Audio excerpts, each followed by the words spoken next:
John Shepard joins us as a senior advisor from the Sonoran Institute. They work on strategic initiatives and partnerships that help align organizational programs and build some of these partnerships, especially strategic, as we were just talking, mission and vision building over different organizations. John has served in a 25-year tenure with the Sonoran Institute and helped launch the Institute's renewable energy program. And so he's worked a lot in training programs, community land use, worked well with a lot of rural Western County commissioners, and also helped establish building from the best of Tucson in looking at Tucson's building on traditions and also appropriate use of resources for a desert community. We hope to bring the Sonoran Institute to the San Luis Valley at some point, possibly in 2022. But in the future, we really think that this growing water smart is very valuable to benefit not only our perspectives and awareness, but also developing some of those solution and answers that we can implement into the future. So John, welcome. I apologize, I mistakenly offered lunch too early. So everyone, hold your seats, hold your tickets. Ladies and gentlemen, welcome. Bienvenidos, John Shepard. Mil gracias, Armando. And just a thumbs up that you're hearing me. Okay, good. You're good, you sound good, thank you. So I am coming to you from Tucson, Arizona, the old Pueblo. And to key off on the whiskey theme, Tucson is home to 2 award-winning whiskeys.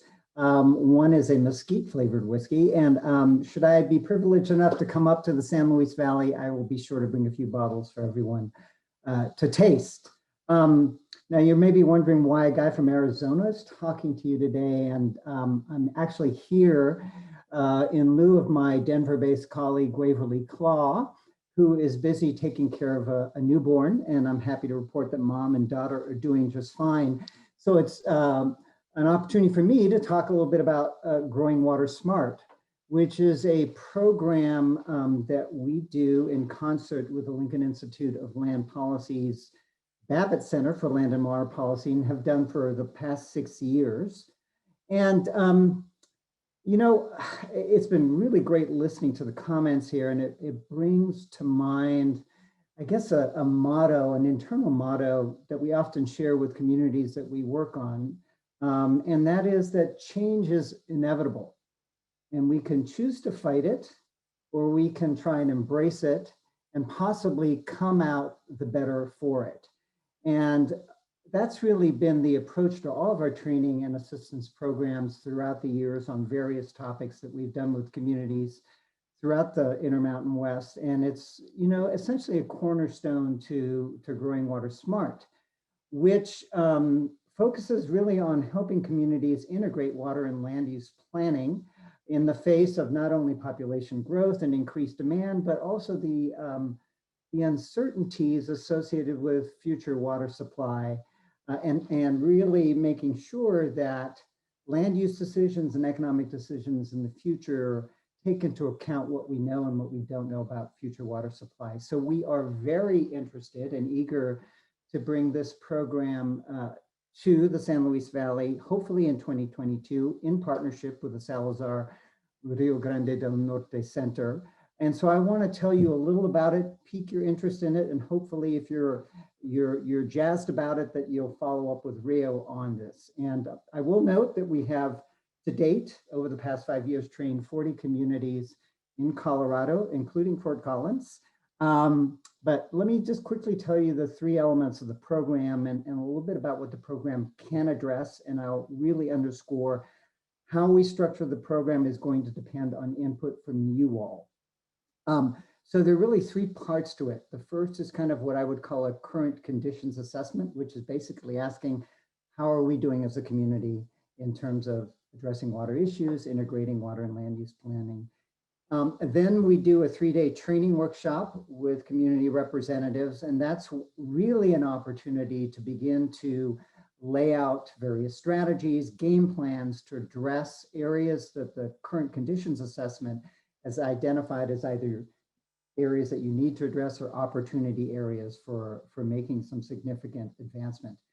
And then coming out of the workshop, each community or team, and we'll talk a little bit about what the teams might be comprised of, they have action plans, and we provide a level of follow-up technical assistance to help implement that so that the community can take advantage of the ideas, energy, and the momentum in the workshop and start to get things done on the ground. So listening today, I'm like, ooh, this program could deal with that. This program could deal with this issue and all that. And so I'm just going to touch on a couple of these things, and I'm going to try to form them in questions. So one of them is just the basic issue of, do you have all the right stakeholders engaged in this? And it really goes to what one of the persons put in the chat and raised about sort of community mapping or stakeholder mapping. That can be an exercise that this program does to help make sure that you're engaging all of the right people. Kelsey brought up another thing about, are you using the same data? Are you using the same definitions? Are you making the same assumptions? Are you all working off of the same page? That's another thing that we could help address. But ultimately, it's about values, a point that James and others underscored. Are we doing the best in what we can do to save water? And are we clear what purposes or what the intention is of saving that water? And that really gets to the whole issue of values and priorities for the community. I will also note that the whole issue of sort of water transfers and water sharing is something that Sonoran Institute is looking into deeper. We have a stakeholder process that we're just about to initiate, and we hope to have somebody from the San Luis Valley participate in it. The project is called Bridging the Gap, and it really is looking at best practices from prior water transfers. Yes, there are lots of issues with a lot of water transfers and water sharing agreements, but there are also some good lessons learned and potential best practices, which we may be able to bring to your community and share those. And then one thing that I heard today, and I've heard so much in so many of the communities that we work in, is how do we make decisions in the future land use decisions, future economic decisions, in terms of better understanding what the water impact is, that whether those investments or those decisions will result in the highest and the best value in the use of that water. And again, I think we can help facilitate that conversation as part of this program. I want to underscore that the training workshop is really kind of like where the rubber hits the road, and it is a significant commitment, but it really can produce significant outcomes. It is a 3-day in-person workshop, and we invite teams from the communities to participate. They can be jurisdictionally defined, they can be by background, they can be by strategy or issue. That's really going to be up to you all to sort of figure out how to put that together. But we, definitely want to make sure that elected officials, land use planners, water providers, significant water users and landowners and other civic leaders are part of that process. Most of the workshop will be teams working on their own, co-facilitated by 2 facilitators that we will bring to it. There is an opportunity to hear from peer communities. So if there are places that you feel like, wow, they're doing some interesting things, we'd like to hear about that, we can try to bring those folks here. But you guys are all the experts, and so we want to build on what you know and your experiences to make this work. So it is mostly teamwork. As I noted, the workshop has action plans will come out of it. There are 6 to 12-month action plans. We really work on making them very detailed and very clear so that you have a good idea of what you want to do going out of the workshop. And then, as I said, we offer technical assistance to help implement various aspects of the training, of the action plans that are put together. So if we still have time, we'd like to show a little short 5-minute video where you will hear people reflect on their experiences at a 2020 workshop just before the pandemic and everything closed down and we went virtual. It was a workshop we did in Arizona, and it included both urban communities and peripheral ag communities that were becoming increasingly urbanized.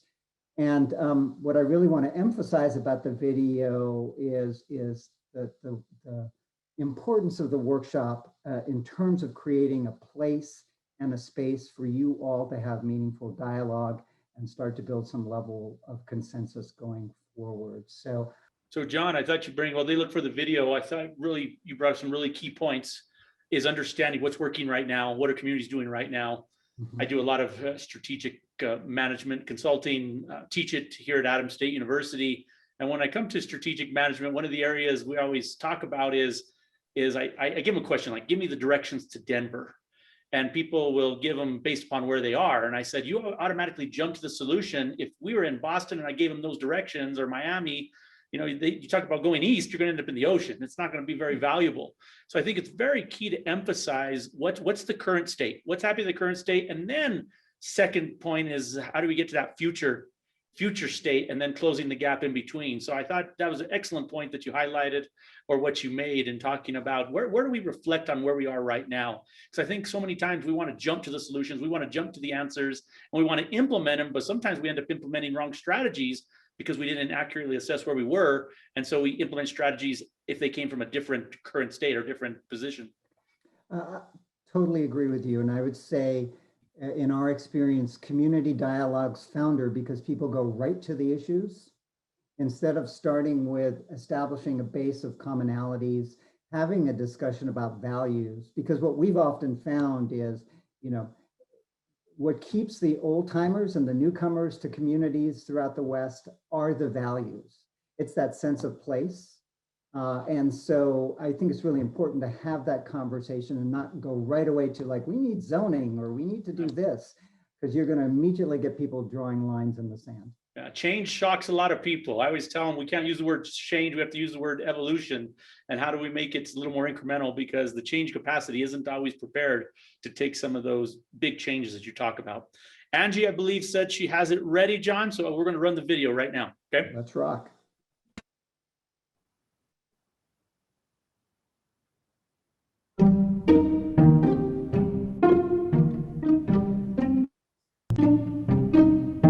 Historically, water and land use planning have happened in isolation. Development requests will come into a land planning agency and they'll take it to the water provider and say, we expect this many people in this type of development pattern, and the water provider will figure out how to deliver that water. But without more water to go around, that's just not the case anymore. We can't just go find more water. We have a shortage. We've over-appropriated the Colorado River Basin, which has clearly exceeded its carrying capacity. We have to find another way to manage our water. No one thinks about, when the community is built out, is there enough water supply for the viability, the economic viability of that community? There needs to be a direct link between the intensity of a land use and the water supplies associated with that. Local governments have land use authority. They have the power to determine where and how their community grows. And we want them to grow water smart. The Growing Water Smart workshops are a great opportunity for communities to come together, bring their key staff, sit down in a retreat type environment, and think about what their water challenges are and how they're going to address them. We've had to tear down silos. Our build-out population is projected to be 500 to 700,000. We've identified a deficit of approximately 45,000 to 49,000 acre feet. We've come to the Growing Water Smart workshop to learn strategies to offset that demand that we're facing and to learn from other communities that are also participating. Right now we're relying almost totally on groundwater. We can't just keep pumping and pumping. We need to recharge the aquifer and use groundwater wisely and conserve as much as we can. We have a really structured program that is results oriented. One goal per posted. It's not sitting there passively. It's 3 days engaged in strategic planning with exceptional facilitators. What about that water policy, or what kind of policies, and for who, and at what scale? We have one of our council members, myself, our planner, our head planner, our director, and we have 2 Arizona Water Company employees, and then we also have our economic development director. So it's a good cross-section, good group, think that can give good input, and hopefully we can come out with some good policy that we can move forward and incorporate into our general plan update. Our biggest challenge is just the time to sit down and focus. So that was the big benefit of being here, is that it literally got us the time to just sit here and talk about this. Otherwise, we just don't have the time to do it. One of the things that came out, which we hadn't really thought about, was installing 2 meters on a home or business, one for indoor usage and one for outdoor. Communities can actually measure the cost savings, let alone the water savings, of these efficiency measures. We're going to start budgeting, so we're going to set up some water budgets, and it'll probably be by land use type. Teams walk away from the workshop with a 12-month action plan with goals, strategies, next steps. It doesn't end here. You have a plan of action, so when you get back, there's a document that we've agreed on as a group. So maybe we bring in the building department as well and get input from them. When every team leaves, they're given resources, whether it be technical assistance or opportunity to apply for financial assistance. And I think that's what's allowed the Growing Water Smart teams to really move forward from ideas to action. We went back and forth quite a bit, but we're kind of proud of where we ended up. In order to protect our quality of life, Communities that were part of our first workshop are becoming leaders that others can ask for advice and for feedback. thank you. We have had communities of all shapes and sizes come, counties, smaller towns, bigger cities. 20-some communities that represent collectively about half the population of Colorado have now come to this workshop. We'd love to see Growing Water Smart all over the West. Colorado, New Mexico, Arizona, Wyoming, Montana, California, everybody is having these issues. To be able to grow a program that large requires both financial as well as human resources. There's always more desire and need than we have capacity for. It's exciting how well we've done and where we're headed, but there's more to do. Water is so critical here in Arizona that, we've got to do something, and we want to do it before we run out of water.